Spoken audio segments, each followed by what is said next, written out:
Coming up on episode 278 of Wheel Bearings, we've got two electric Mercedes SUVs, the EQB and the EQS, the Mazda CX-5 Carbon Edition, a new Zagato-built Alfa Romeo Giulia short wheelbase coupe, an updated AC Cobra GT Roadster, the 2024 Hyundai Kona, and our favorite cars of 2022. All that and more coming up next.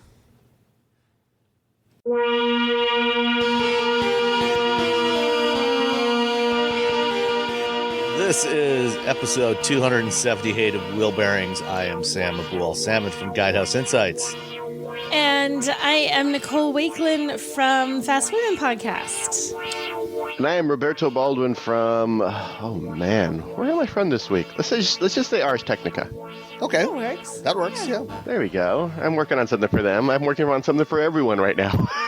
The end of the year. I can't think of a single outlet that I write for. Literally, I had a brain cramp. I'm like, all I can think of is Fast. Okay, that's where I am because I don't know what I do anymore. So I don't know what I'm doing. I don't know where I'm going. I work for 50 outlets. I'm in 70 bands. I got 16 animals. That's my life. Well, we're recording this a little early this week because, although I don't know when you'll actually hear it, probably in the next couple of days, but since our usual Sunday morning recording time is Christmas morning, for those that celebrate, we're doing this on Friday morning. So who wants to go first? Are you ready, Nicole? I can go first because I know Robbie's still waking up, so I'll let you wake up a little bit more. I overslept. He did. I didn't set my alarm. So I look like a child who's been woken up 5 minutes before being sent to school. Which is why I'm giving him a few more minutes to nap in the car before I kick him out. Okay, so I have. Did you at least bring some breakfast along? Bring a breakfast burrito. I did. I brought him one. I got him one of. I handed him one of the the Cheerio bowl that you could just eat dry on your way to the school, right? Yeah. Not that I ever did that to my kids. Okay. Here, just shove this in your mouth, kid. Yeah, just eat this. You got 30 seconds before we're in that carpool line. So I have the 2022 Mercedes-Benz EQB 350 4MATIC SUV. So it's it's very snazzy, and I have this for 2 weeks because we get a 2-week loan up in the Northeast because they kind of take a little break at Christmas. So I have this for the next 2 weeks. I'm living the EV life. So the very first day I had it, so I took it down to Boston because I was going out to dinner with a friend. And here's the kind of fun thing: so it was fully charged. It was when I got it. It's supposed to be the range listed by the EPA is 227 miles. It was really cold. It was like 18 degrees or something outside. So it was showing it was fully charged, but that was going to give me a maximum of 202 miles of range. It was like something like 195 to 202 because it gives you a little yeah. So 202. So it knew. It's like, hey, it is it's chilly. Cold. Yeah, it is cold chilly out there. Do not expect peak performance. Yeah. So that's that's just me, really. I know, that's all of us, right? So so that was like 25 miles less than what the number that's listed here. So that's like about 10%. About 10%, right? So 10% knock in range. Did fine, and I have to admit, so on the way back, I drove into the city, I was driving around a bit, I dropped my friend off, I come back, and I only had about 48 miles of range when I pulled back into the driveway, and I was getting antsy. I'm like, oh my God, it's only 40 miles of range. It was like, I get range anxiety, like nobody's business. It's not even, I think, that far all the way to Boston. I'm still like, oh God, I'm getting low on range. So, and then I'm like, I don't have to be out here in this 18-degree weather, freezing my butt off trying to charge my vehicle. So I did get home in one piece and plugged in, so it was all good. But now, I've had it at home, and I'm just running random little Christmassy errands around town. And truly, I have not had to plug it in since that first day. So I got it on Monday, and I fully charged it after that adventure. And I have not needed to plug it in. Because I'm just doing 5 or 10 miles here, 5 or 10 miles there, 5 or 10 miles here. So it's just regular life stuff. That's the stuff that most people do on a daily basis. And I have not had to plug it in, at home. I've not even remotely. So I'm curious on that first day, driving to Boston from your home. Roughly, how far was that total trip? Because you said you started off at about 200 something miles of range. Let's see. I knew it, and then I forgot. Let's see. It is. Come on, Google, give me a number. It is 46.7 miles. Yeah, it's like 46 miles away, it says. So it's about, 46 and 46, so it'd be a little over 100 miles round trip. And then we were driving around and I had to drop off a friend. So I added a little bit just driving around the city and also a little bit. So let's say 110, 115 miles. Yeah, about 115 miles. And it showed you about 200 roughly to start with? It was like 202 was what it showed me when I got in the car. So, and you had 47 left. So, your total probably would have been, around 150, which, in most cases, in cold, really cold weather, you're looking at about, 30% drop in range for the most part. That sounds about right. It tracks, right? Yeah. So it was about right. And now it'll be perfectly fine because it's pouring rain and 55 degrees and windy. My biggest fear was that like a tree or something was going to fall on the car last night. I was like, oh God, it's so windy. So it's fun driving around. I mean, it's a Mercedes, so it has all the Mercedes kind of look and feel to it, the quality, the style, the lights. Everybody who sat down in this car, the ambient lighting in this car is a little crazy. Like the vents are one color and the lights along the dashboard are set to be another color, and whoever was in it before has it changing colors so it's not staying blue or staying. And I get it, I'm like, what is happening? It's a disco, okay? It's a rave. It's a car rave. It's a rave inside the EQB as I'm driving back and forth, but super comfy. It's weird, and I was talking to Sam about this before the show. So it has heated seats, which are an option that are heated front seats are $1,000 for these heated front seats. $1,050 to be precise, according to my handy dandy Monroney. It does not have a heated steering wheel. But then I'm like, wow, that's weird. I feel like if you had heated seats, why would you not have a heated steering wheel? But then there's also, we've decided there must be a couple of chips or something that they could not get for this particular EQB, because in my list of options, I was glancing down and there's 2 negative numbers. I'm like, wait, they're giving me things and taking money off the price? No, there are things that are missing that I can't quite tell what they are. And we tried to Google the codes. We couldn't figure it out.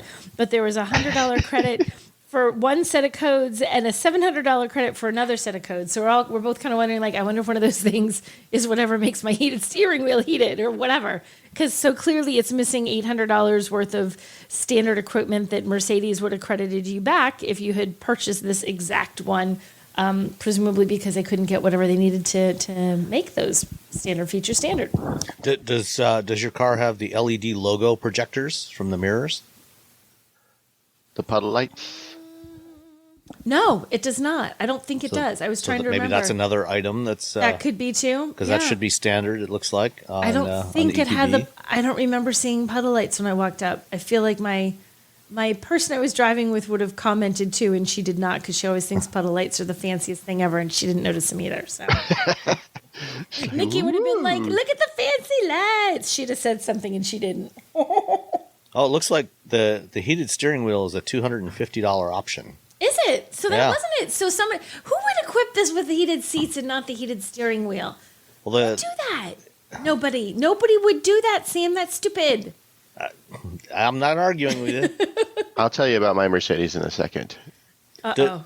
Does the EQB that you have the third row seats? I don't think so. No, it doesn't have a third row.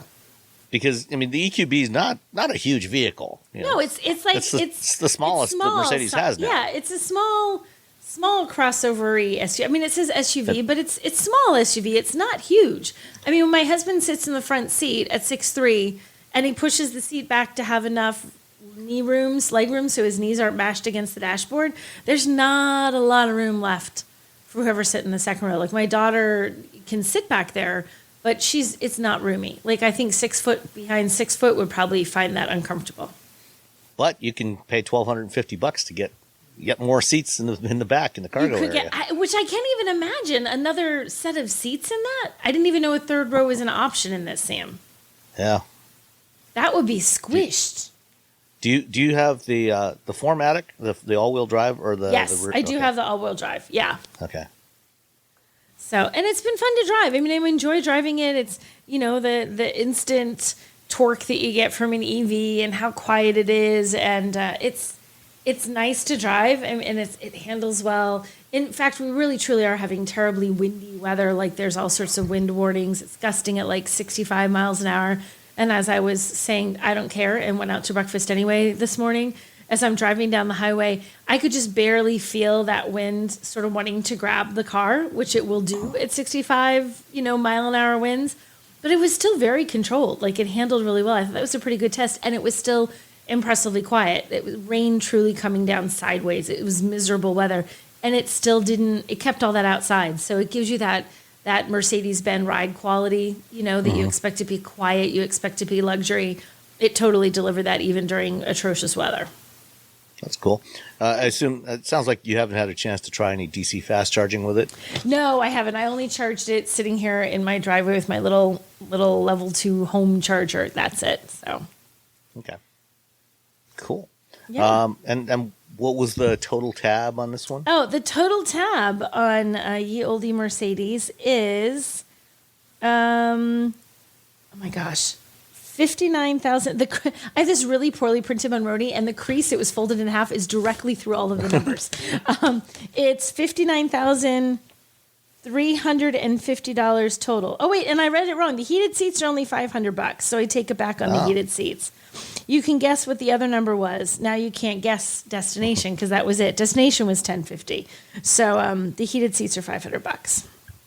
Okay. All right. So. Well, Robbie, I believe you also have a Mercedes electric SUV in your driveway? I did. It's gone now. Okay. They've taken it away.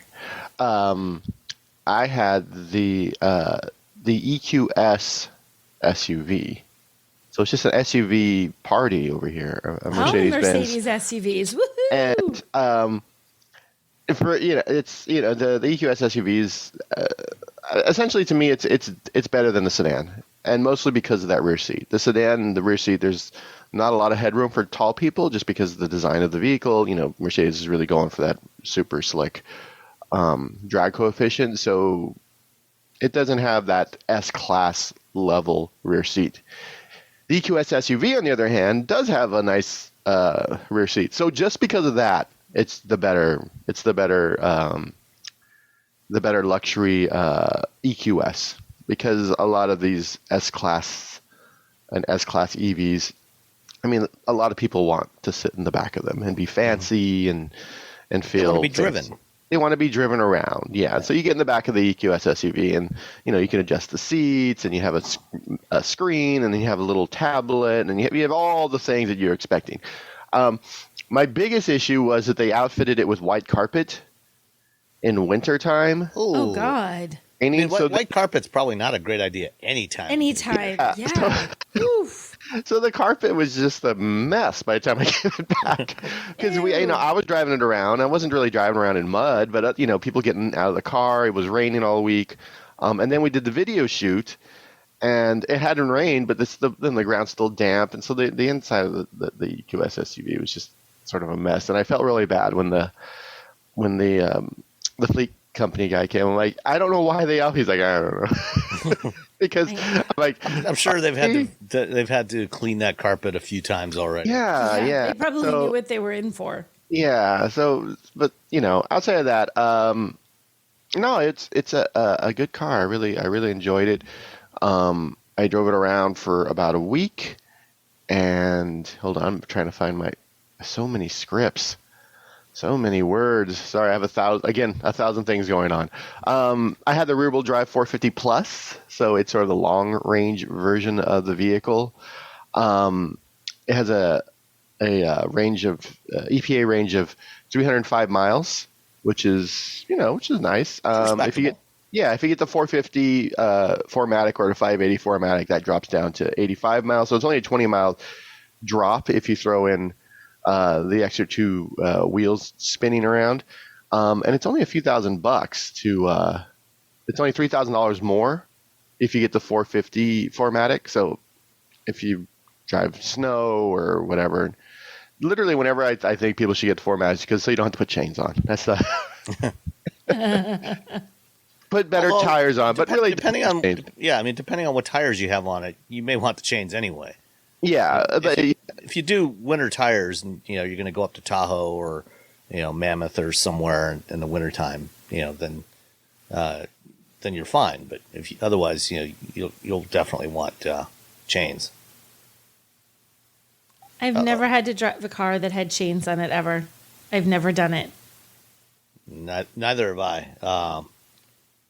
The reason I whenever I'm driving a vehicle and I want all-wheel drive, when it comes to snow, is in California. If you're driving up to the mountains and it's a two-wheel drive vehicle, they just make you put chains on it.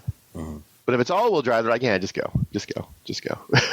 So for even snowboarding, if you have high-performance summer tires on it. Yeah, they don't know.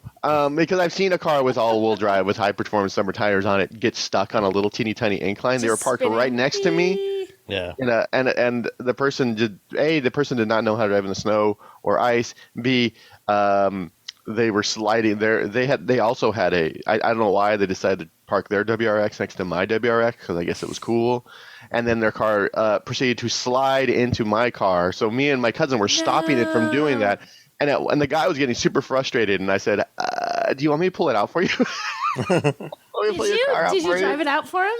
No. He's like, "Oh no." I'm like, "You just got to be," because it's a manual transmission. I'm like, "You just got to be gentle," because he was just like, "Oh." I'm like, "What do you think is going to happen?" Take a deep breath, slow it down. So we got in front of it, and we pushed it. Like he pulled out gently, and then drove away. I'm like, "That guy's going to have a bad time driving home." Yeah.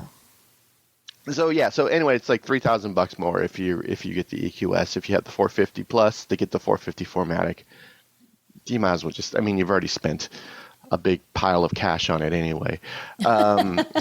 Spend another small pile and you'll have a better one. Yeah, you already spent a big pile of cash. So it's like the vehicle is $104,400. Yeah. So just the starting. So yeah, $3,000 more is like, nothing. It's nothing to you. Anything over $100,000. Yeah. I just started throwing it. If you want the 580 plus, the 580 4MATIC, it's over $20,000 more for the extra power. And I'm just like, do you really? That's my whole thing with the S Class, and anything S Class adjacent. Do you really need to be going that? It's not really. That's not its deal. Its deal is to just drive around and be very comfortable and be very luxurious. And yeah, sure, you can get the 5. And I've driven the 580, and it's really fun. You're like, oh, it goes fast. But I think the thing is, if you have that kind of money and you want to own that kind of vehicle, you want the most of everything. I want all the things. But you want all the things. I guess. I don't know. It just seems like a lot of extra money for some stuff that you're most of the time you're not going to be using. The 450 plus has 355 horsepower, 419 pound-feet of torque. The 580 4MATIC has 536 horsepower, 633 pound-feet of torque. So it is a big jump for all that money. Again, I've driven all 3 of these cars, and you're fine. You're fine. It's adequate. It's fast in any trim. Yeah, it's an SUV. Ooh, it's fast. Who cares? It's more. It's fine. But you do what you got to do. You spent your. I don't know how you get your money. Maybe you're. I don't know. You got your drug money. I don't know how you're making all this money. It's not a regular job, right? Are people rich? It's not like just jobs, right? Anywho, so the vehicle has 305 miles of range. I did a range run. It was cold. It was 30 degrees that day. So it dropped it down to, I got 280 miles of range. So I lost 25 miles of range during my run. It was one of the colder days here in Northern California. It does get cold. I have a little kiddie pool in my backyard that the dogs play in. It was frozen. The top was frozen. I don't think people realize that it does get that cold up here in Northern California. It's a few days a year. So So it's 108.4 kilowatt hour battery pack. So it's a large pack, but they're still using 400 volts. They're still using the 400 volt architecture. Mercedes essentially said, yes, they're going to be moving to 800 or 900 volts in the future. That said, they are really pushing that 400 volt architecture to the limit. They have it'll charge at 200 kilowatts at a compatible DC fast charger. Mercedes says it'll go from 10 to 80% in about 31 minutes. When you tell the car you're going to a charger, it will start preconditioning the battery. Because of the charging station, I was like, I should go to the charging station this morning just to give it a go. And I had to do some shopping. Again, they're only like a few miles from my house, so I put the charging. I'm like, oh, I'll precondition the battery. And it's like, hey, it's not going to be preconditioned. You're going 3 miles. 5 feet. Settle down. Yeah, it takes a while to precondition it. Yeah, because they got to warm up the whole pack. It's So yeah, but in 31. Would it have helped at all? Like if you tried to precondition it, it's like okay, like if you've partly preconditioned, would that make it any better? Is it worth it to even try it? It'll help a little. I mean, it depends on what the temperature is, and how close you are, to the optimal temperature. I'm just curious. It'll help a bit. It was also still cold outside. I think that day it was 40. They had warmed up. So yeah, it wasn't. Yeah, it was, and it had been sitting all night, so it was probably like 30 in the evening. By the time I got into the car to drive it to the charger, it was about 40. Anywho. 200 kilowatts. No, that's good. I wish it was an 800 volt system. I wish it was 300 kilowatts, but what are you going to do? Overall, it's a nice car. It's got the Mercedes. It's got the hyperscreen. I will tell you, I've had multiple people in Mercedes-Benzes with the that passenger screen, and no one cares. Literally, no one cares. No one wants to use it. No one. It's the thing is that you're battling the phone that's already in their pocket. Mm-hmm. And I was like, oh, look, you can look on this. You can use, here's some Bluetooth. They had Bluetooth ear headphones in the car, so you could use, because there were screens in the back. So everyone could be listening or watching or doing something different and ignoring the driver who, if they're my age, probably listening to Nirvana or something. And they, I'm like, you can do that. And my wife's like, oh, okay. And my mother-in-law's like, okay. And other people are like, okay. And then would it make a difference if you were like on a long road trip? I don't think so. I mean, maybe you're like, oh, you can watch your movie on here instead of on your tiny phone, and I guess that might make a difference. Hey, you could watch something on this instead. But I wonder if there's. Well, I don't know. Maybe in the back seats, I think if you had kids, I think it would be more of a difference. In the front seat, I think it makes less of a difference. Just because the front seat person is just used to being, every once in a while they got to turn to you and like make sure you're still awake while you're driving. Mm-hmm. I tried, the browser to this to that. No one. I'm like, oh, you can put in navigation, I guess, but the navigation is like 2 inches over to the left. Like, yeah, it's not like they're like, oh, if they're in the back seat, it's not like you got to reach all the way across the car to do it. Yeah, although there is, with regard to the navigation. A lot of times, the touch screen, for entering navigation, destination information, things like that, is disabled. When the vehicle's in motion, because they usually don't know if it's the driver or the passenger using it, so they just block it out, and you'd have to use voice prompts, which can be problematic. So I tried to. Oh, sorry. I can never get the voice prompts in a Mercedes to listen to me. They hate me. No matter what it always listens to me. I can tell like complex things, and it's like, yeah, I got this. No, I asked it to. I was just messing with it, playing around with it, and I asked it to take me to my house, which is a really easy address, which I say all the time. And it's like, I'm sorry, I can't do that. I'm like, why? I'm like 8 miles away. I feel like you can get me there. Couldn't understand me. So there you go. So maybe for that. I tried, anytime I try to give it, ask it to do something, where's the nearest this? I have the worst time. I don't know what it is with the Mercedes-Benz stuff. Or then it says, sure, I'll take you there. And I'm someplace where I know where I am, like in my own town. And I know that it's 10 minutes away. And I'm like, how come this driver is taking me an hour and a half? It's 10 minutes down the road that way. I just can't figure out. It doesn't like me. I have issues with it. I just am always finding it's not efficient. And then I tried it when I was Boston to get around. My friend and I were just messing with it. And even as she's saying, take me here, he's like, why is it taking it this way? This is 4 minutes down that road, and it's taking it like 25 minutes over there. So, yeah, I fight with the Mercedes navigation. To be fair, the Mercedes, I don't know what you just said. I can't understand you over your thick accent. Oh, shush. You be quiet. I hate you, Robbie. Yesterday, my wife and I went out to lunch in the Hyundai Ioniq 5, and when we were coming back, she wanted to stop off and get a coffee at this local coffee shop called Hyperion Coffee. And it's like I knew how to get there, but I wanted to try the voice recognition. And so, using the embedded, not Android Auto, I said, navigate to Hyperion Coffee. and tried it multiple times. And my wife also tried it.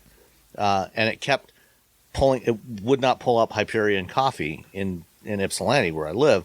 Instead, it kept pulling up Hyperion Towers in like North Carolina, 650 miles away. How does that happen? That like you feel? I know that there's algorithms and there's math and engineers and they all are supposed to do this. And the Funky Bunch. And Mathy Math and the Funky Bunch are supposed to know that I am in, say, Michigan, not in South Carolina. It's like, let me bring you up someplace that is literally hundreds of miles away as opposed to the place that's 5 minutes away. Well, and it turned out when I was stopped at a red light, I tapped in Hyperion Coffee and pulled up the list.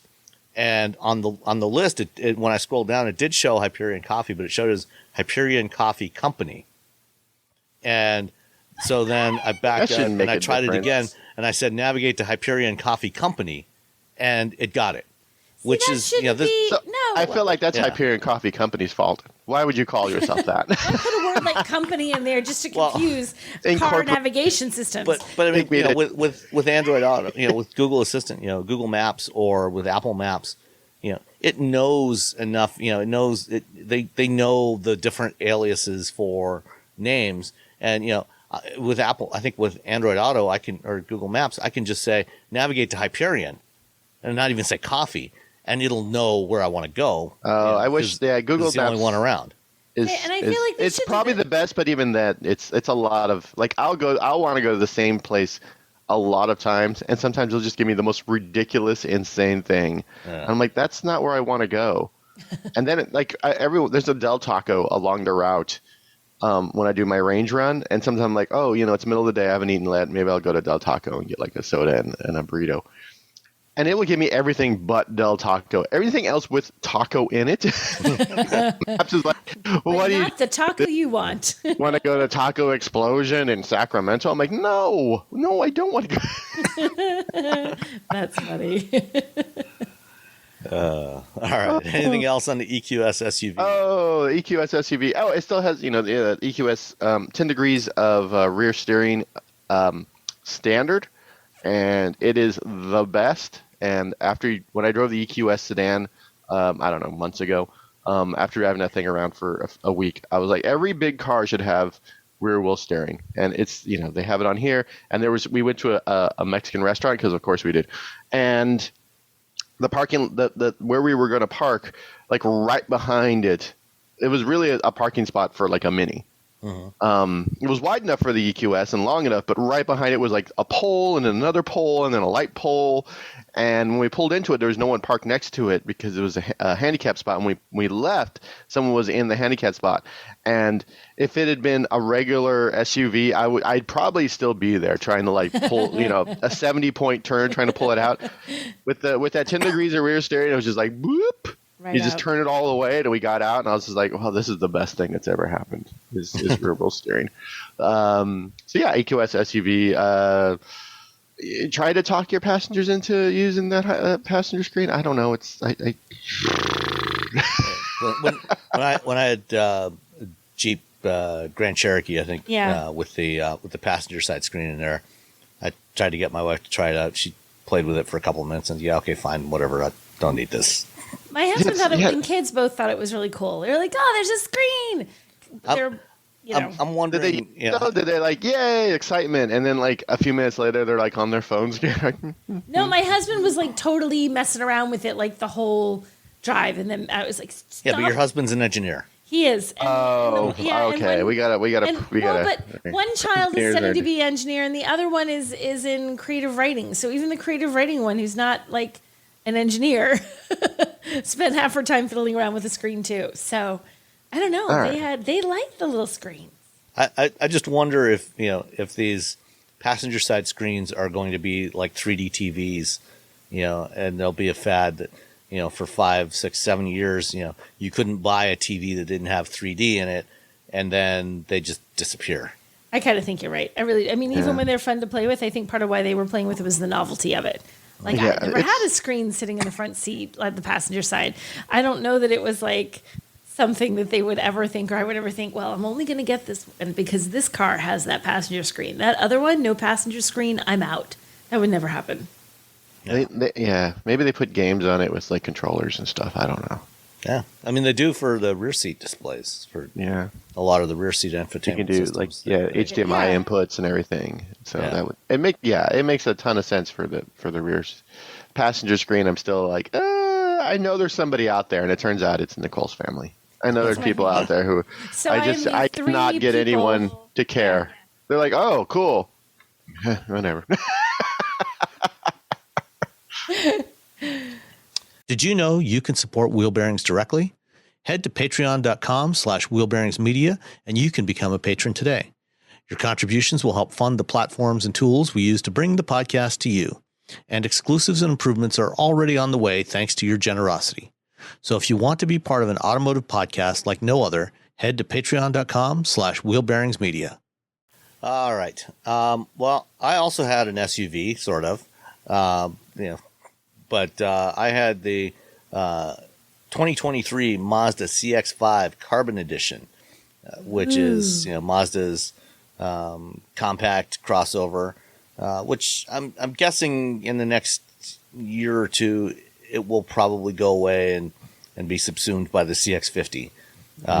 Because they're both pretty similar in size. Although the CX-5, it's got a different styling. The CX-50 is more sort of rugged styling for a similar size vehicle.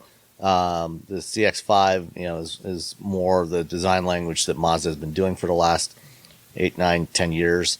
And I really like the CX-5. I've always really liked it. I like driving it. And it's funny, having had the RAV4 adventure just a couple of weeks ago, and then getting into this one, the difference is like night and day. The interior of the CX-5 feels so much more premium, much more upscale.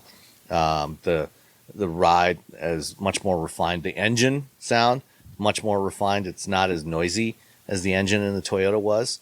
It actually has slightly less power than the Toyota did. I think it's about 187 horsepower, if I recall correctly.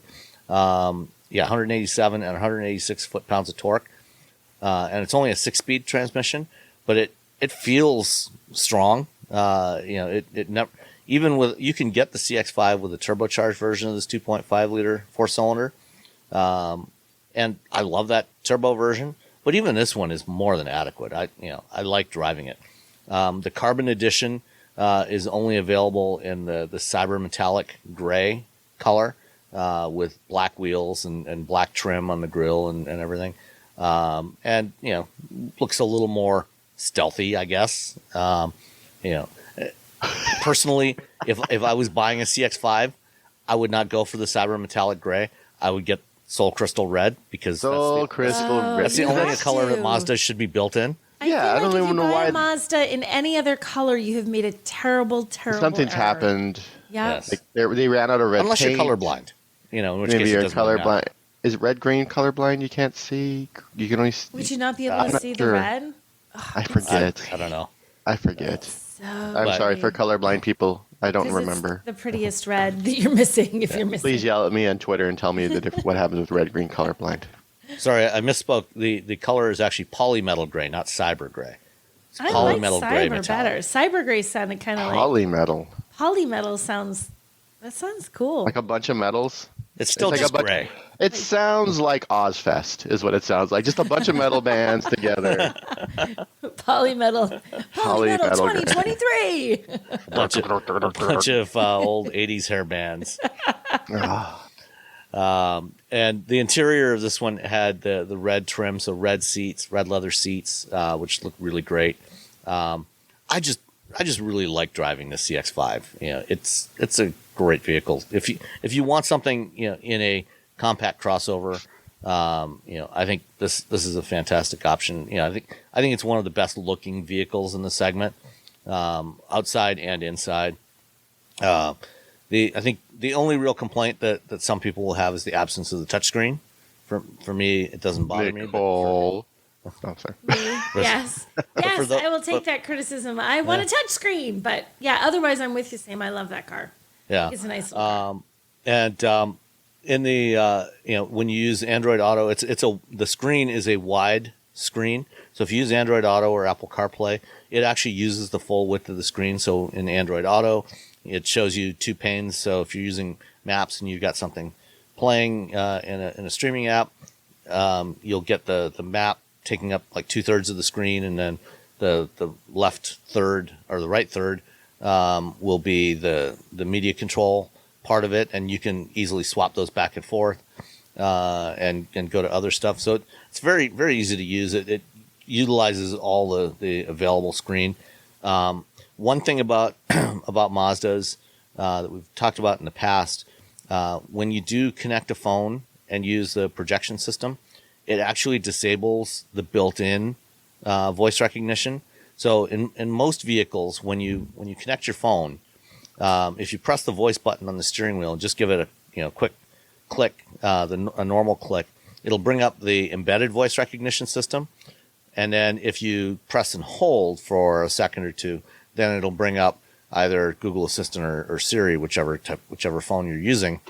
In the case of Mazdas, once you connect your phone, it disables the built-in system. So if you're using Google Maps or Apple Maps for navigation, but you want to use you can still use like Sirius XM or a terrestrial radio station, but you won't be able to tune those with voice because the phone assistants don't have the interface to control those. So if you want to change to a different station in Sirius XM or on the radio, you actually have to do that manually with the controller on the center console. But for me personally, that doesn't matter because I don't use any of those, so no big deal. Other thing, compared to the RAV4, which I complained about that one, was only getting about 26 and a half miles per gallon, which was kind of unimpressive for a vehicle that size. This one, I got almost 30 miles per gallon, just shy of 30 miles per gallon with it. Much, even though similar performance and similar size, both all-wheel drive, but this one got significantly better fuel economy. So that's one thing to keep in mind. Of course, Mazda doesn't offer a hybrid version of this, which you can obviously get in the RAV4. But if you don't want a hybrid, then I think this is a really great option. This one was also significantly cheaper than that RAV4. The RAV4 was a little over $39,000. This one, the Mazda, came to a grand total of $32,225. You want to guess on the delivery charge? 1,100. Nicole? You can go $1 or $3,101. I'm gonna go $1 over Robbie. I said it wrong. So he said 1,100, so 1,101. Yeah. Nicole wins. It was 1,275. Yes, it's I felt like I had what was it? It was 1,275. 1,275. So I helped you win. So in reality, I won. Shut up, Robbie. You did not win. No, she won fair and square. She finally got the right strategy. As a team with the other guy who's on the other team. I was going to go with $1. I'm like, no, I'm going to go the other way. It's going to be more. It's going to be more. It's going to be more. Yeah. So, you're a winner, Nicole. Something I hadn't noticed. I'm out. Done. Something I hadn't noticed or looked for on Ronnie's previously until you mentioned it with the EQB, Nicole, is credits on here.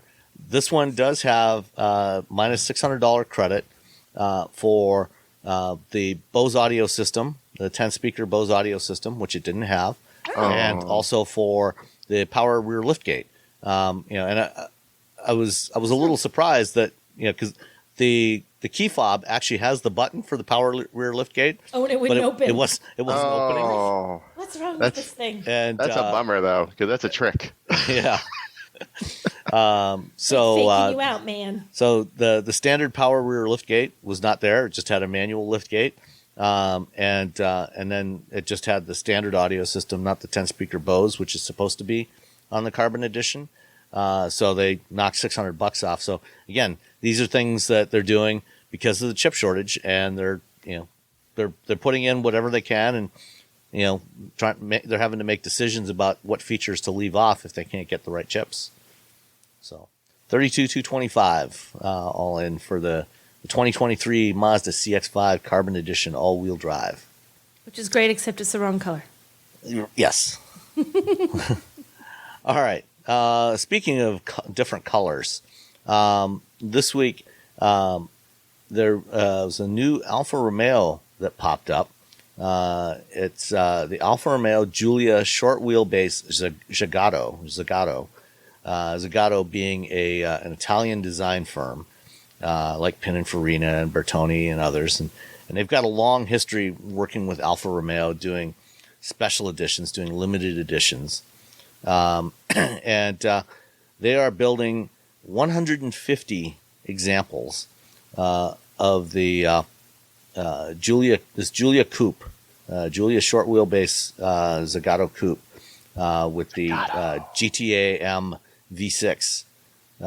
So basically taking the Giulia chassis, which is outstanding, reducing the wheelbase a little bit, putting a fabulous looking coupe body on it in this lovely shade of green. It's gorgeous. And 535 horsepower or 533 horsepower twin turbo V6 with a 6-speed manual, which you cannot get in any other Giulia. They don't sell them with manual transmissions, but you can get this one with a 6-speed. And they're only building 150 of them. What do you think? I think it's gorgeous. It is so pretty. I wish I had 150 of something money. Oh my gosh! Look at the grill. The way the Alfa logo is on the grill. The way they put it, that looks really cool. People, this is a beautiful car. It looks fantastic, and they should make more than 150 of them. Yeah, they should. Because then people would be like, yeah, because then we could drive it. We could totally then we could totally Other people would buy this. Okay, look at the detail on the side view mirror. Do you see a little Italian flag that's like underneath the mirror?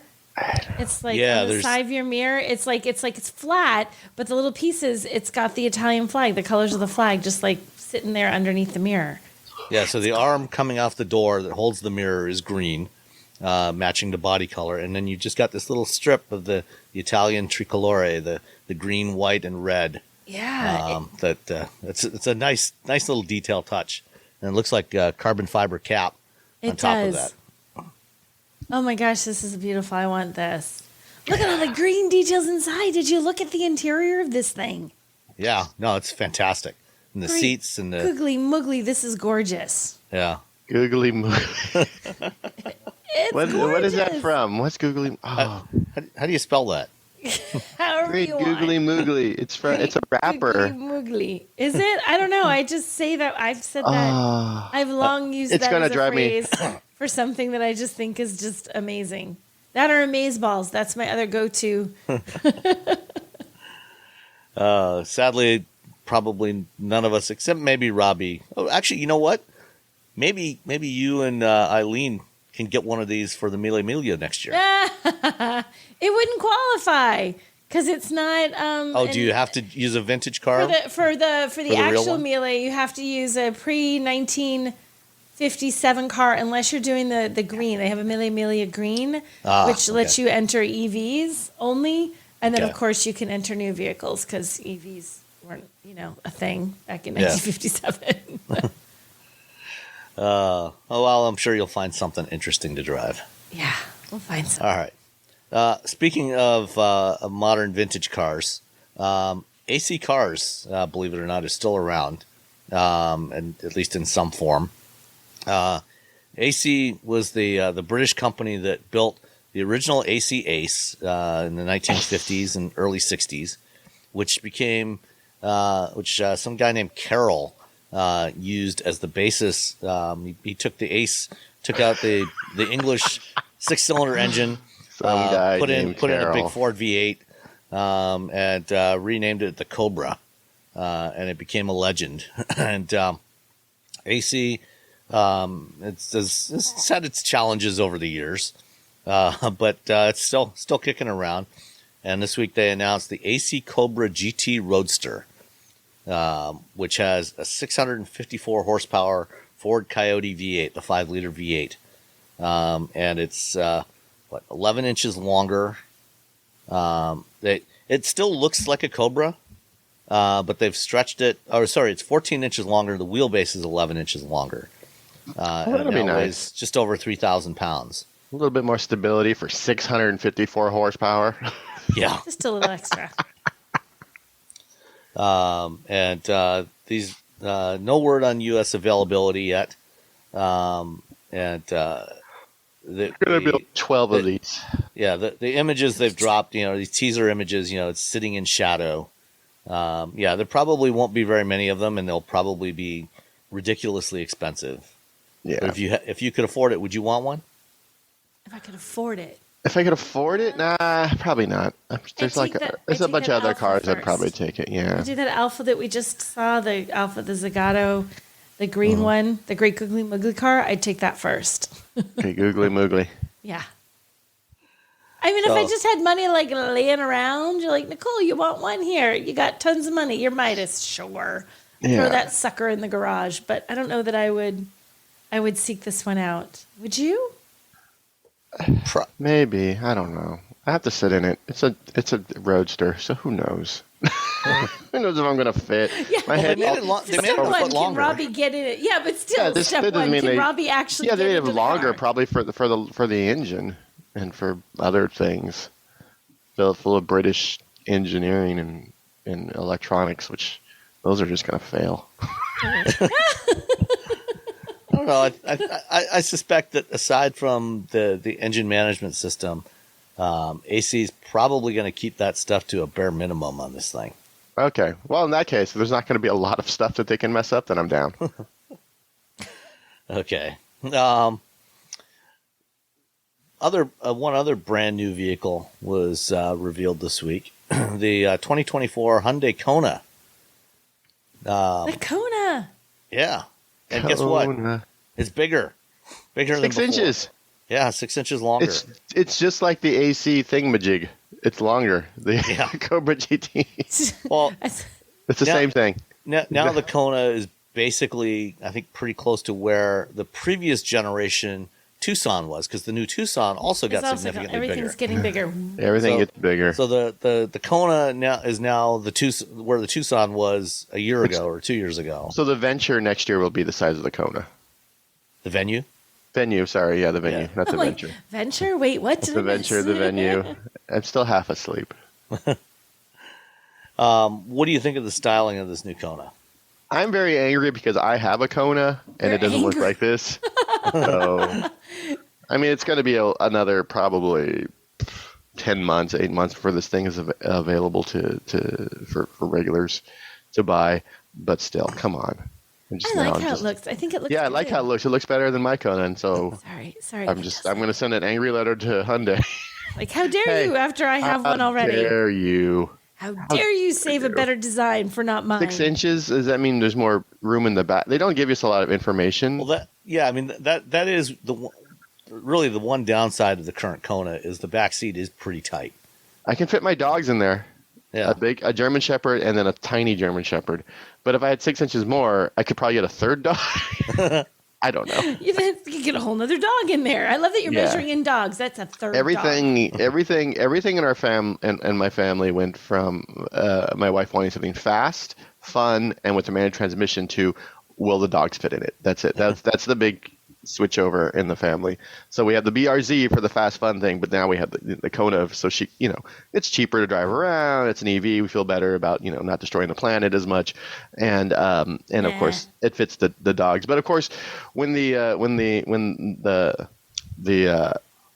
ID Buzz comes out, then we're lining up for that thing. We're like, oh, we can put the dogs in it. We can take it so many. Is that your big next one? You're all about the ID Buzz? We're all about the ID Buzz. It's vehicle to load. Oh, we can do vehicle to load. We can use the battery when we're not driving the car. Oh, man, it's going to be so great. I think I talked to my cousin who has a Model 3, who, by the way, everyone hates. They don't hate it. They just don't really. It's just not. They're not fans of them. They like to drive it, but no one else likes to sit in it because it's not a comfortable car for passengers. And I remember my cousin being very excited about buying the Model 3, and then he had it, and now it's his wife's car, and he drives an Outback, and he loves his Outback. He's just like, I just want a car. Yeah. So I told him about experiment. Yeah, I told them about the ID Buzz, and they were just like, oh. They got very excited about the fact that it was a van and they could do all this stuff with it. They don't have their kids are all moved out. So I don't know. I think when they visit, they're very excited about the fact when the kids visit and they pick up family, they can throw them all in the back of the ID Buzz and cruise around.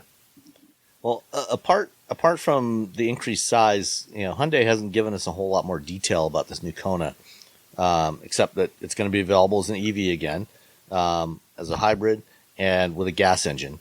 And interestingly, they say that this time they designed it first as an EV, so presumably they packaged things a little better. They haven't given any details, is it using the eGMP hardware or just an update of the current Kona EV hardware like the new Niro does, because the Niro doesn't have the 800-volt architecture. Yeah, it's still the old architecture. And we don't know what's going to be in this Kona, if it's going to be 800-volt or 400-volt.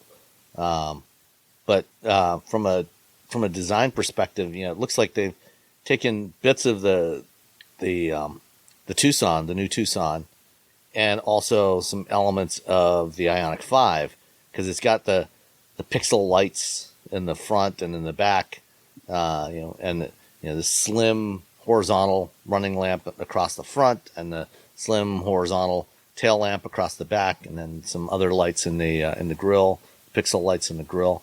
That's only for the EV. So I'm looking forward to seeing more of this thing. Yeah, because they have to. I think they need to stay in that $34,000 or $35,000 spot, or they start edging up against the Ioniq 5. So giving us like a year or so and not telling us what platform it's on is interesting. Yeah, but the fact, EV first is very. I mean, it's just smart. Because we still have to build gas cars, but as an automaker, we know that EVs are going to start. There's going to be more and more people buying EVs, and if we want to continue to be efficient, which the Hyundai Motor Group is with their vehicles. When it comes to their EVs, they're very efficient compared to a lot of other vehicles on the market. We gotta make sure we continue to be efficient with a larger car that Robbie could put more dogs in. He needs at least 3 dogs, guys. Get on this. 3 dogs. We're not getting another dog. We got 2 dogs. We got 3 cats. We're fine. I think we're good. But just in case. Just in case that 3rd dog comes along. Just in case my wife's like, oh, look at this dog. And I'm like, we're not getting another dog. And then she shows me the dog. And then 2 days later, I'm like, I'm in love with this dog. He's my best friend. Which is what happens. All right. One last thing before we answer a couple of listener questions. We're coming up to the end of 2022, and got a question for both of you. Oh. Of the cars that you've driven this year, what were your favorites? One, just to drive, and what was your favorite that you would actually want to own? Oof. Oh. This was not in the show notes. I was not prepared to have to answer this question. Taycan right there. Favorite cars of 2022. Oh, it does. Drive I just and saw own. Kona. I missed that. Okay. I'll let you go first since you're ready, apparently. No, I'm not. Rob, no, I'm not. I went first for the review because you were still sleeping. You go first for this one. Okay. Okay. One of the favorite cars is the Taycan Sport Turismo. It's a wagon. It's a Taycan. It's a Porsche. It's electric. It's fantastic. I absolutely love that car. This is the car I would buy if I wasn't a writer. If you weren't a writer. If I had more of a budget. If I had a real job, if we had more patrons. Yeah, everyone sign up, become patrons, and then every week I'll talk about my Taycan Sport Turismo, and I will do whatever videos, I will do TikTok dances, whatever. Yeah, if we get the Taycan Sport Turismo. Some other car, I really love the EV6 GT. I drove that last week before. It doesn't matter. It's to me, it's like the Taycan Sport Turismo baby. It's like a baby Taycan Sport Turismo. It's more quick, affordable Sport Turismo. Yeah, it's quick. It doesn't handle it quite as well. because it's not a Porsche and it's not, over $100,000. But for the money, you're getting a lot of fun in an EV from Kia. Again, that's the GR Corolla. I really love GR Corolla. The GR86, the Toyota GR86, which is essentially, because I haven't driven the BRZ version. That's really it's one of those. They're essentially the same vehicle, except for there's a little bit different tuning. The BRZ is supposed to be a little bit tougher to drive than the GR86, which means I probably would want the BRZ, to be honest, because that's the kind of idiot that I am. I like a challenge. And what else? And the Ioniq 5. I've had the Ioniq 5 a couple times, and every time I'm reminded how much I love that car. And that's the one that will. If we weren't getting the ID Buzz, we're probably getting Ioniq 5. One of those is probably going to be the vehicle we'll actually get, but Taycan Sport Turismo, just hands down. It's weird. I'm looking at the cars that I drove this year. I literally just pulled up my giant list of vehicles driven, and you have a list? I have a list. I don't even have. I just have to remember. I have a list of all the. Actually, it's the spreadsheet's my billing spreadsheet, so I know who I'm billing for what as a freelancer. So I know what I drove because I look at this list. You're a genius. I don't have that. So see, that's your problem, Robbie. You actually have to bill for all that work you're doing. You got to bill. Then you can afford bill, that Sport Turismo. Right. If you actually bill, that's the next step. Don't just write it, bill it. I drove a lot of really good cars for different reasons that I really liked. Like, I'm going back, like this one is from June, like the Cadillac Escalade V Series. That was stupid, crazy fun. That great big beast of an SUV that just sounds ridiculous and it's just super fun to drive. That was super fun. I love that one. The F-150 Lightning, that's a great truck. Like driving around the F-150 Lightning, I enjoyed that. And I'm with you, Robbie, on the EV6 GT. I know we just drove that, like you said, a week and a half ago. There's something just insanely cool about I'm going to the track in my Kia. Like it just is so cool that they can do that in a car that's not like, everybody doesn't think like super premium sports car and you're going to go to the track. I'm just taking my Kia EV to the track. I'll see you guys later. Like it's really neat. So that genuinely was one of my favorite cars that I drove this year. I really liked that EV6 GT, but there were a lot of good ones. Like I said, I liked the F-150 Lightning. I like the Escalade V Series. I think Ford has made a lot of important cars this year. The F-150 Lightning, the Maverick, both of those were just, I think they're very important. I liked both of those vehicles, but they're neither of them are Porsche Taycan Cross. Well, we had, and the Bronco, the crazy Broncos were this year too, right? Didn't the Bronco Everglades and the Bronco Raptor, were those both? Yeah, I had the Bronco Raptor. I'm just like, all right, fine. But it's like, again, it's like kind of like, that's stupid. No one needs that, but it's so cool. Like that. But it's not my favorite car. That's yeah. I think, it's ridiculous, and I could drive over, I don't know, children and houses and small countries with it. But I was gonna go like full like Mad Max when he gets that. So if you're getting this, if you're gonna get that, it is a Mad Max vehicle. It's a Mad Max vehicle sans flamethrowers. You throw some flamethrowers, some spikes on it. I believe those are available in the official accessories catalog. Right. Yeah, you throw some flamethrowers, some spikes on it, and you're ready for the post-apocalyptic world, where essentially you're going to have to find a friend who can refine gasoline for you. But because you're going to need a lot of it. You're going to need a lot of gas. I remember just it being in my driveway next to my other cars, and it was just like just towering. It was just ridiculous. Yeah, it's like a monster truck. And then I drive that, and then I immediately get in my BRZ like to do something else, and I'm like, Yeah, there were good cars this year. There were big ones. My favorite ones were big cars, except for the Kia EV6 GT, which I even just like the regular Kia EV6. Like I just like that. It's a good car. It's a good car. They just made it good. They took a good car and they made it bonkers. They made it gooder. I was going to say gooder. You're bonkers. I was going to go with gooder. They made it gooder. So that might be one of my favorite cars that I drove this year, and one I could easily park in my driveway. Like I'm not going to buy an Escalade and stick that in my driveway, as fun as it is. I don't need an F-150, but like the Kia EV6, the EV6 GT, I could either one of those.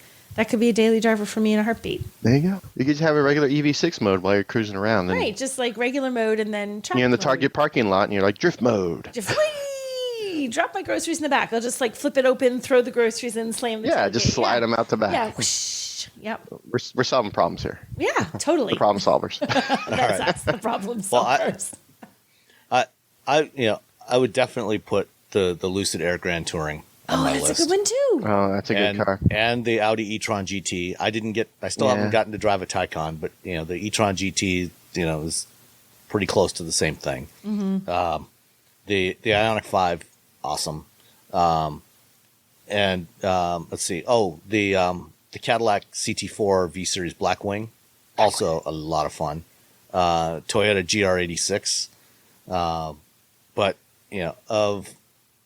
and the Rivian R1T. I think. Oh yeah, the Rivian was really good. That's such a great vehicle, especially for the Lucid and Rivian are killing it, and it's the worst time ever to be killing it as a new automaker. Right. Yeah, but yeah, both of those vehicles are out. I have the Lucid Touring in my driveway right now, and I have not gone and checked to see. I just realized I forgot to go check and see how the rear the thing's split. So I'll do that later. I've only driven it because I'm so busy. I've only driven it to the store. Oh, and you're right. Just thought of another. I didn't think about the Z, the Nissan Z. Oh yes, the Z. I just Absolutely popped into my head the Z. That was as a sporty thing. I love that car. So and of course the EV6. I haven't driven the GT, the EV6 GT, but the regular EV6. I drove the EV6 Wind all-wheel drive to Wisconsin in May, and it was great. So out of all those cars, if you had to pick one to buy right now, that you could reasonably afford. Oh, that we at the Ioniq. That would be within your budget, within reason. I mean, you might have to stretch a little bit, but what would you buy out of all the stuff you drove this year? Ioniq 5. We just paid off the BRZ. We have the Hyundai. We could probably get out of the lease on that, and we could buy the Ioniq 5. Okay. It does all the things. It's fast. It's fast charging, vehicle load, lots of room, looks cool. It's the whole package, really, sort of. For the dogs will enjoy it, we'll enjoy it. Everyone's having a good time, and we'll feel like we're from the future.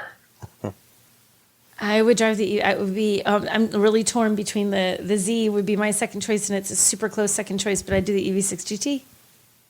Boom. And since I own a Miata, I would take a pass on the GR86 or BRZ, and even the Z. I love the Z, but I would take the regular EV6. I drove the GV60, which is also a great car, the GV60 Performance, which is basically the EV6 GT powertrain with nicer stuff inside. Mm-hmm. But I don't need that much performance, for a daily driver.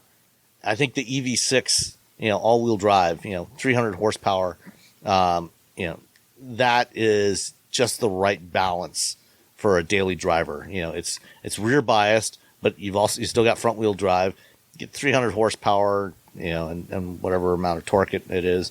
It's got plenty of performance. More performance than I need, on a regular basis. And I think, as we've talked about before, my personal preference, I love I think the Ioniq 5 is a great looking car, but my personal preference leans towards the EV6 styling. And that's why they have both, because, not everybody. So we can fight, but everyone wins. We can fight about which one we like better, but at the end of the day. I do, and I like the pixels. I do love the pixel design that they have on the Ioniq 5 everywhere. The little, I love how that looks. Now you can't keep saying cars that I'm now like, oh, maybe I second guess. Maybe I should. No, you picked your car. That's you already made your pick. It's so hard. There's a lot of it was a good year for cars. It's a good year. You know what? There's some years where you would ask that question, and it's only like 2 or 3 cars you have to pick from because you're like, it's kind of mediocre. There were a lot of really solid cars that whatever category they were, whether it was a great big SUV or an off-road vehicle or an EV, or they nailed it for what they were supposed to be. That's why it's hard to decide. Well, is there anything that, I guess, what would you consider the least impressive car you drove this year? Gosh. It was the, give me 2 seconds. I can tell you exactly which car it was. Where's my list? You don't have a list of all your cars, but you have a list of cars you hate? Is that? I have a list of crap cars. No, I'm just kidding. These are the crappiest cars I drove in 2022. Oh, it was the Lexus RX. Oh. It was just I got in it. I drove it. And I was like, no, it was, I was like, why? It feels old. It feels like it just doesn't match up to what everyone else has right now. the RX just I was so underwhelmed driving that vehicle, and I was just like, why would anyone get this over literally all the other SUVs, like large, like premium SUVs in the market? It just felt, I don't know, like, Toyota on one hand has, two of my favorite cars of the year, and then the RX is just like, I drove it at the World Car of the Year drive, and I was just like, why is this on the list? It became that's where it ended up being, where I was like, I don't even understand why this car is here. And I know other people like it, but I've talked to other people. I've talked to other people who are like, yeah, I just don't feel like it's not their best. It's definitely, I feel like they're really phoning it in with that vehicle, and because of it, especially, I guess in a vacuum it'd be awesome, but especially when you've driven everything else and you're like, oh, it's not. Yeah, again, it's not. It doesn't break any new ground. Yeah, it's but, sort of there. It's a big. I thought it was a big improvement on the previous RX, especially the infotainment and everything. Aside from the fact that it refuses to recognize me when I say, "Hey, That's Lexus." Right. That's your Mercedes. Exactly. Your Mercedes. But other than that, I mean, yeah, it's fine. It doesn't. That's the thing, is that it's fine. It's just not, especially now, it's almost not good enough. It's fine, especially in the luxury world. It's fine, just doesn't cut it when you're looking at everything. I mean, in a world with a Telluride, you can't True. It's fine. In a world, it sounded like you were doing in a world with a Telluride. In a world with a Telluride. And everything. You know what? My one of the least impressive vehicles for me, I had two, and I'm trying to decide which one to pick on. But I think this is the one that was the biggest disappointment. Was actually the VinFast. Oh, and you had to go all the way to VinFast. I know. Well, it was worth it. I just went to LA. It was like a quick I didn't have to get that far. flight. It was disappointing because it just fell so short of my expectations. And that I didn't expect it to be perfect. I didn't expect it to be like, oh my gosh, this is a groundbreaking new, unbelievable vehicle. But I expected it to be better than it was. Like I felt like it should have been better. I still feel like it's not ready. I know they're shipping him to the U.S. and I haven't seen one since they've gotten here supposedly. But I'm still like, really? They're here? Okay. I just felt like it wasn't quite ready. I wanted them to make that car, work on that car for 6 more months before they sold it to anybody. I just wanted them to work a little bit more, refine it. It just needed refinement. The bones are good. It needed refinement. The bones are good. I just didn't need it. I felt like it needed refinement, so it was a bit of a disappointment to me. For me, it was the Oh, go ahead, Robbie. You just can't jump into the market with just the meh car. Yeah, that's it. Because even, I mean, again, I'm going to give a shout out to Lucid and Rivian. They've come into the market with really great cars, and they're struggling because of what's happening right now. Exactly. And if you jump into the market with a meh car, why would you think you were going to do any better than 2 really, really good cars on the market? That's just it. Like, there's really good cars from new automakers if you want to go that way. There's really, really, really good options out there that are solid, that are great to drive, that you're like, okay, this exceeds what I would have expected, or this totally nails what they said they were going to do. And I'm like, VinFast, you didn't do that. You didn't deliver, and so sorry, VinFast. And then there's the Toyota BZ4X. Oh, that was almost on my list. I haven't driven it yet. Count yourself lucky. It wasn't it was supposed to be at the World Car Drive. It wasn't. They probably didn't have the new wheel studs yet. As far as I know, it hasn't shown up in the fleet. There's 2 fleets up here. I haven't reached out to the fleet folks over at the other place about it yet, just because it's the holidays. I'm not going to bother them. I'm trying to be a nice person. But yeah, I from everyone I've talked to, I'm just like, oh, just do it. And it's funny because I feel like the Toyota is just like, here's our car. Meanwhile, Subaru, same car. Like, you want an EV? Here's an EV. Fine. We gave you one. Quit your, you know what? Subaru's like rockets and confetti. They're like, look at our EV. It's such a weird thing to see the exact same car being marketed completely different by 2 different automakers. One of them knows exactly who their owners are. They know that those people are going to be like, an EV, I'm going to go hiking. I'm going to put my dog in it. Like all the things that you do with a Subaru, and Toyota's like, No. I mean, for something that's brand new, from the ground up, it you know From it has Toyota. it has so-so design. It's not great design. It has so-so interior. It has so-so range. The range compared to like the Hyundais and Kias and others. In that mid to upper $40,000 price range. Or the VW ID4. Is just kind of not that impressive. And it charges slowly.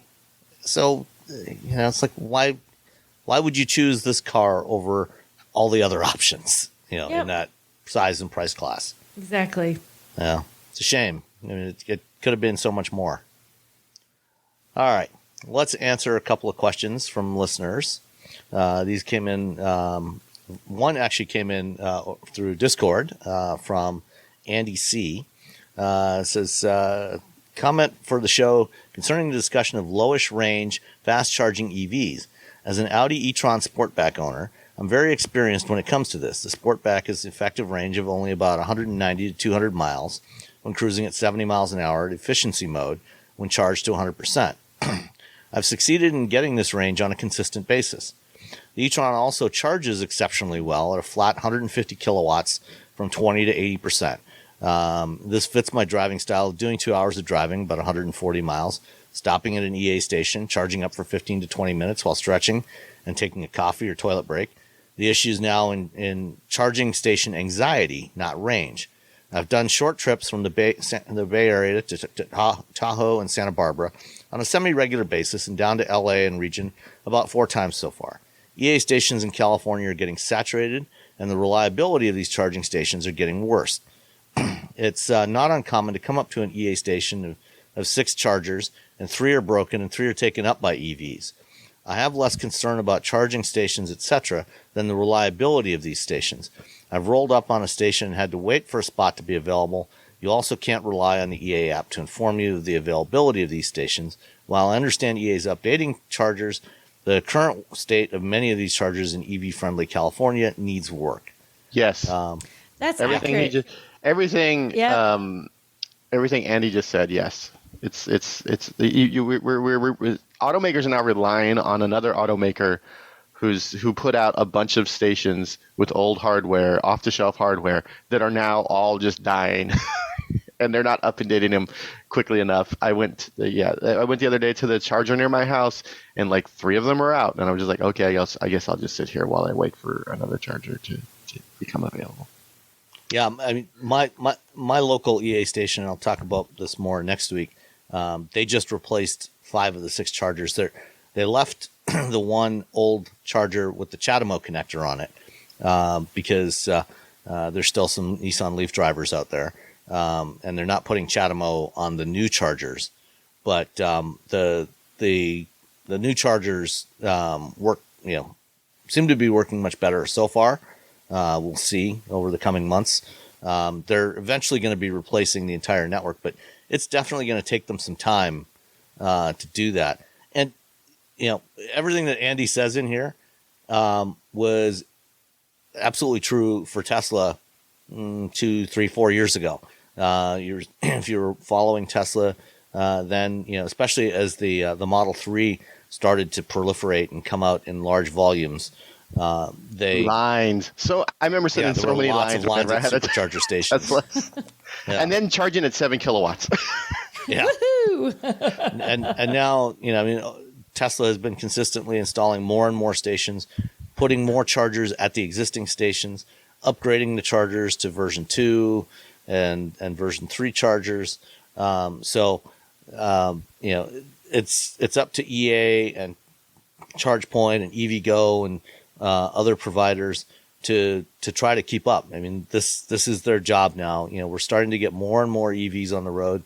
I've been seeing more and more EVs around here, around where I am here in Southeast Michigan, and not just EVs from the local manufacturers, from Ford or from GM. Actually, while I was charging the Ioniq 5 the other day, a prototype Hummer EV or Hummer SUV pulled in next to me, and so but I'm seeing a lot of EV6s, a lot of Ioniq 5s, a lot more Teslas, a lot of ID4s, a lot of VW ID4s. Those seem to be selling really well around here. So there's more and more EVs showing up all the time. And the charge network providers really need to step up their game and start making the bigger investments. And I'm going to try and see if we can get somebody on from Electrify America to join us probably after the holidays and talk more about what they're doing and see what their plans are. I feel like they scaled super quickly because they had to, and then they're like, oh no. They're like, we got to go real quickly, and then everything happened a little bit quicker. Like EV adoption happened quicker than they anticipated, and so all their little machines are dying. They're like, oh god, they're not sitting around doing nothing, but it's also just like, oh crap. Y'all really like those EVs, don't you? Okay, let's. What do we do? Make a new one. What do we do now? Guess we got to really do this now. We got to go all in. We got to go. You guys really like it, crud. All right. The other question was from Sid Polk, and says, "Don't expect you to be able to help. Just expressing frustration. We bought a 2021 Chrysler Pacifica plug-in hybrid last April. On the whole, it is nice. However, we are having a problem now. There's some kind of heater for the hybrid engine, which not only has a recall out, but it also failed on my van. Took it to the dealer, and they don't have the part. Latest estimate is 2 to 3 weeks from now. However, this is some kind of bolt that holds this thing in it that was cracked and failing. Normally, we would take it home and drive it as a heavy gas-only car. But without this bolt, the van won't even run, apparently. So we are down a van for 2 to 3 weeks. The dealer has no loaner cars available. I called Stellantis, and they don't have a policy providing loaners or rentals. Yeah, usually that's something that's done at the dealer level. If the dealer has something available, and right now most dealers don't have anything available. Yeah, anything comes in, they're selling it. Yeah. Mm-hmm. Yeah. So we have a history with this dealership. When they sold us the van, we told the salesperson that we towed a trailer to my wife's mother's house in Kentucky, about 1,000 miles away, 1 to 2 times a year. They sold us the PHEV. They had no gas engines in stock. When I got it home and read the manual, it said that we weren't supposed to tow a trailer with this thing at all. Called the dealer. Jeez. They claimed that the salesman no longer worked there. They were willing to do a trade-in for a gas-only van, but there were none available nationwide because of supply chain issues. Complained about the van itself. The entertainment center supposedly supports wireless CarPlay and supports 2 phones. Quite often, it won't connect to either my wife's or my phone, either with a cable or over Bluetooth, and I have to reboot the radio to get it to work. Sometimes I have to reboot my phone as well. The engine blew up on my 2014 Honda Odyssey that this van replaced. At least this hasn't happened yet. Sid, I am sorry. I don't know what happened. I don't know what your ancestors did to anger the car gods. Wow. To have a Honda engine blow right there. That's insane.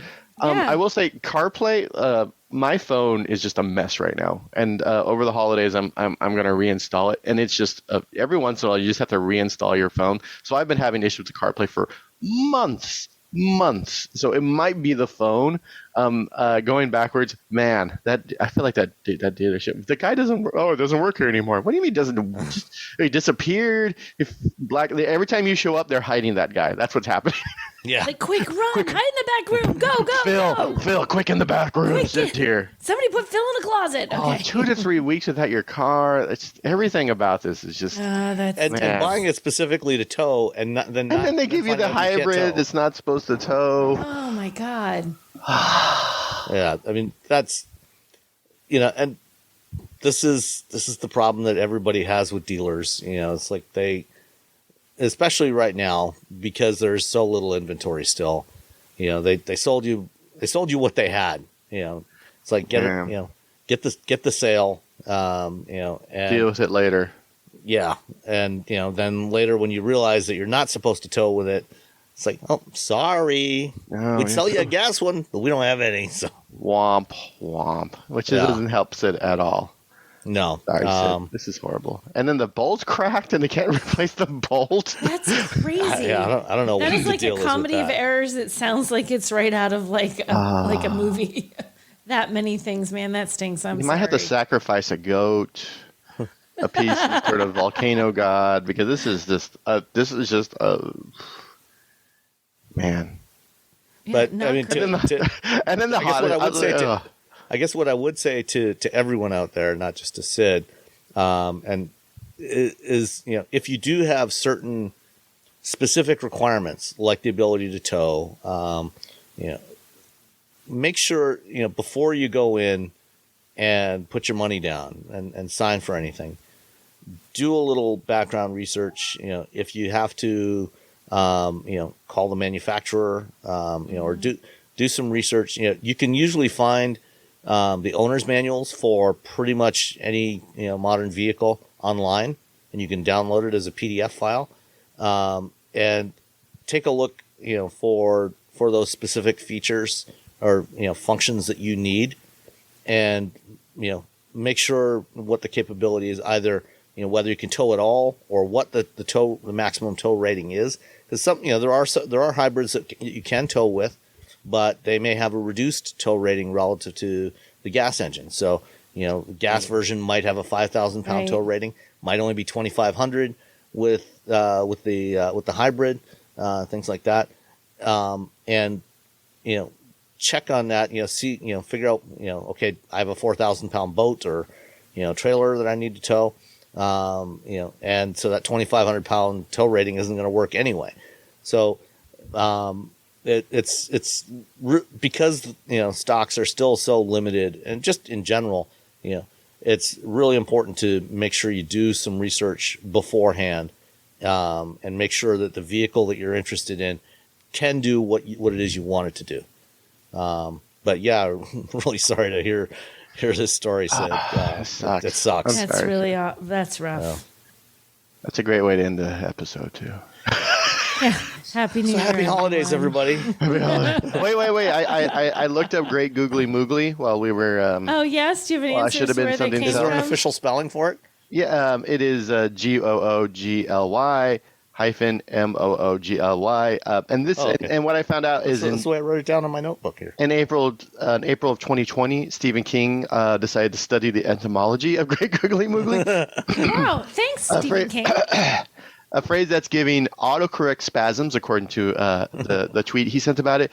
It appears to have first been uttered by Willie Dixon in a blues song. That sounds about right. Going Down Slow, but is also found in a Snickers commercial. I really think there's some rap song, hip hop song that has Great Googly Moogly. Yeah, and I cannot. Yeah. I know the Snickers commercial 3-6 Mafia. It's the one where the guy paints the lines on the football field wrong. He does something wrong. You know, you put the chalk line. He does something wrong, like the team's name is spelled wrong in the end zone or something. He's like Great Googly Moogly. Yeah. I know that one, but it wasn't him. I don't know where I got it. I don't know what prompted me to adopt that expression, but it also is in a. There's a 3-6 Mafia with a good Googly Moogly video. Maybe, but there's also Great Googly Moogly. Great Googly, it's going to drive me crazy, and until I find out which song it is in. Yeah, it's from the 90s. An exclamation of joy or awe or fright made by, quote, the ferocious beast on the obnoxiously odd children's show Maggie and the Ferocious Beast. I did not get it from there, people. I have never even seen that show. It must be 3-6 Mafia. You know what it is? It's got to be 3-6 Mafia is where I heard it from, because it's from the song's from 1999. Okay, yeah, it's probably 3-6 Mafia. All right, there we go. All right. So there's our title, Great Googly Moogly. Great Googly Moogly, everyone. See you next time. All right, bye. Bye.